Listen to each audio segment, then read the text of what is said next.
Video on ஆயிடுச்சா? Hello friends, welcome to Aishu with Kavi. என்னடா கப்பல் கவர்ந்த மாதிரி கன்னத்தில் கை வச்சு யோசனையாக இருக்கேன்னு பார்க்குறீங்களா?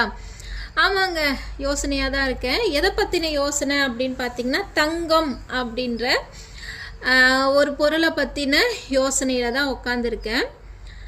பார்த்திங்கன்னா ஒரு ஒரு 1 இயருக்கு முன்னாடினே வச்சுக்கோங்களேன், ஒரு 50,000 இருந்த தங்கம் கிட்டத்தட்ட பார்த்திங்கன்னா இப்போது உயர்ந்து உயர்ந்து உயர்ந்து 1 லட்சத்துக்கு மேலே தாண்டி போய்கிட்டு இருக்கு.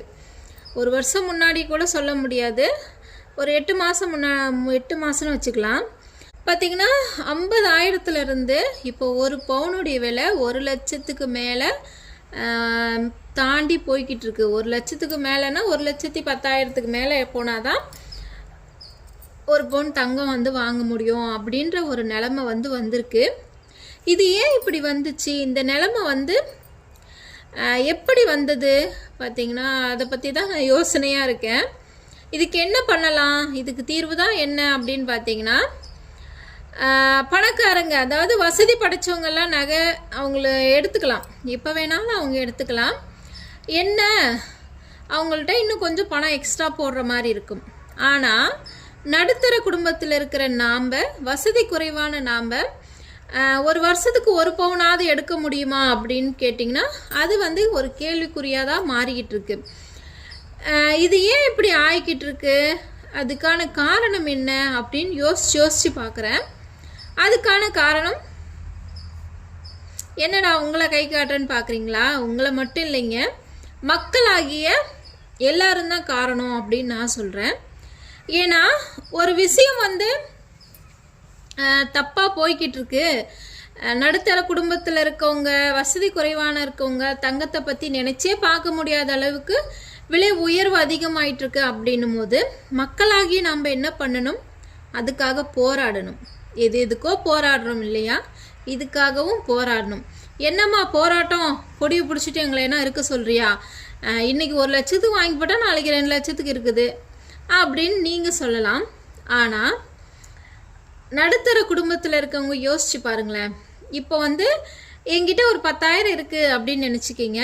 அந்த 10,000ல் ஒரு நாளைக்கு ஒரு முக்கியமான நாள், அதுக்கு ஒரு கிராமாவது எடுக்கலாம் அப்படின்னு சொல்லி ஆசை இருக்குது. ஆசை இருந்து என்ன புண்ணியம், அதில் என்ன வரும், 10,000க்கு 1 கிராம் கூட வராது. இதுதான் உண்மை இல்லையா?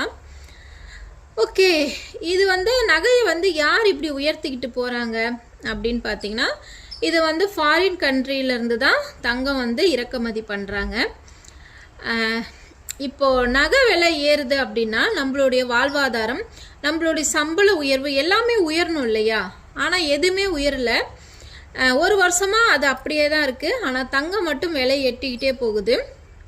இப்படியே போனால் நகையை பணம் இருக்கவங்களும் வசதி படித்தவங்களும் தான் வாங்க முடியும். நடுத்தர குடும்பத்தில் இருக்கவங்க, வசதி குறைவாக இருக்கவங்க, இவங்கெல்லாம் நகையை பற்றி நினச்சி கூட பார்க்க முடியாது அப்படின்றது தான் உண்மை. இப்போ ஒரு பொண்ணுக்கு கல்யாணம் பண்ணணும் அப்படின்னா, மாப்பிள்ளை வீட்டில் பொண்ணுக்கு எதுவுமே வேணாம் அப்படின்னு சொல்லுவாங்க, பெரிய மனசோடு சொல்லி கல்யாணம் பண்ணிப்பாங்க. ஆனாலும் ஒரு நடுத்தர குடும்பத்தில் இருக்கவங்களா இருக்கட்டும், வசதி குறைவானவங்களாக இருக்கட்டும், அவங்க பொண்ணை வெறுமனே அனுப்பவே மாட்டாங்க. யாராக இருந்தாலும் சரி அனுப்ப மாட்டாங்க. காதுக்கு கழுத்துக்கு ஏதாவது போட்டு தான் பிள்ளைய அனுப்புவாங்க. அப்படிப்பட்டவங்கெல்லாம் எப்படி பிள்ளைய கல்யாணம் பண்ணி கொடுக்க முடியும்? அதுதான் நான் ரொம்ப நேரமாக யோசிச்சுக்கிட்டு இருந்தேன்.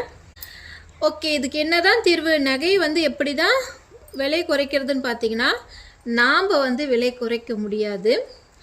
தங்கத்தை வாங்கிறத நிறுத்திட்டோம்னா அது எப்படிங்க விலை ஏறும்? இப்போது நாம் ஒரு பொருளை ஓடி ஓடி போய் வாங்கிறதுனால தானே அதை விலை ஏற்றிக்கிட்டே போகிறாங்க.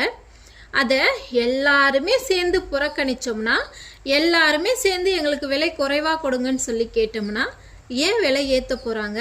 அப்படி ஏற்ற மாட்டாங்க இல்லையா? நான் பார்த்திங்கன்னா லாஸ்ட் வீக் கூட பார்த்திங்கன்னா நகைக்கடை வீதி வழியாக போயிருந்தேன்.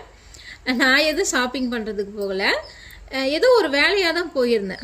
போனால் நகைக்கடைக்குள்ளே அப்படியே ஈ முக்கிற மாதிரி கும்பலாக மக்கள் நகை வாங்குறாங்க, நகையை ஷாப்பிங் பண்ணுறாங்க.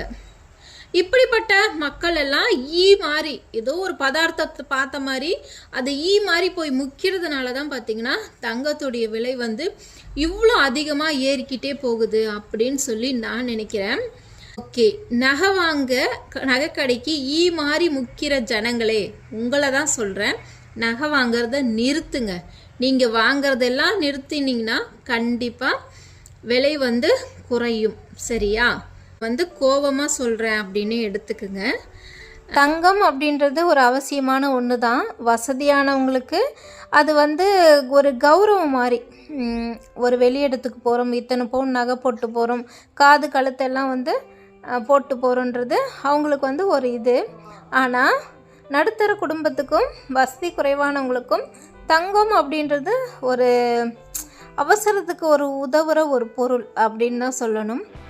அப்படிப்பட்ட தங்கம் வந்து 1க்கு 2 மடங்கா 4 மடங்கா ஏறுறது வந்து இது நல்ல விஷயமான்னு கேட்டிங்கன்னா இது ரொம்ப பெரிய ஆபத்து அப்படின்னு தான் சொல்லுவேன். ஏன்னா தங்கத்துடைய விலை இப்படி ஏற ஏற பெண்கள் நான் ரோட்டில் தங்கத்தை போட்டுக்கிட்டு நடந்து போக முடியுமான்னு கேட்டிங்கன்னா கண்டிப்பாக முடியாது. இந்த ஆபத்து எல்லாமே தெரியாமல் நகை கடையில் பார்த்திங்கன்னா ஈ மாதிரி முக்கிறாங்க மக்கள், வந்து ஈ மாதிரி முக்கிறாங்க. அப்படி முக்கிற எல்லாத்தையுமே வந்து அவங்களும் ஒரு ஈ ஈ ஈ அப்படின்னு சொல்லிக்கலாம்.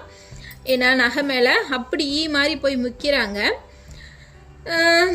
ஓகே, இதுக்கு வந்து நடுத்தர குடும்பத்தில் இருக்க மக்கள் நீங்கள் கவலைப்படாதீங்க, கண்டிப்பாக இது எல்லாமே மாறும். கண்டிப்பாக அவங்க 1 லட்சம் போட்டு நகை வாங்குறாங்க அப்படின்னா சரசரன்னு குறைஞ்சி அவங்க பணம் போட்டது லாஸ் ஆகி 50,000க்கு வந்து நிற்கும். நீங்களும் வாங்கலாம், நானும் வாங்கலாம், வாங்கிட்டு நம்ம வீடியோ போடலாம். ஓகேவா? ஓகே, இன்றைக்கி வந்து இந்த விஷயம் எனக்கு தோணுச்சு, அதை தான் உங்களோட வீடியோவில் ஷேர் பண்ணிக்கிட்டேன். சரியோ தவறோ எனக்கு தோன்றதை நான் பேசுகிறேன். Okay, be positive friends. நல்லதே நினைப்போம், நல்லதே நடக்கும். Tata, bye by.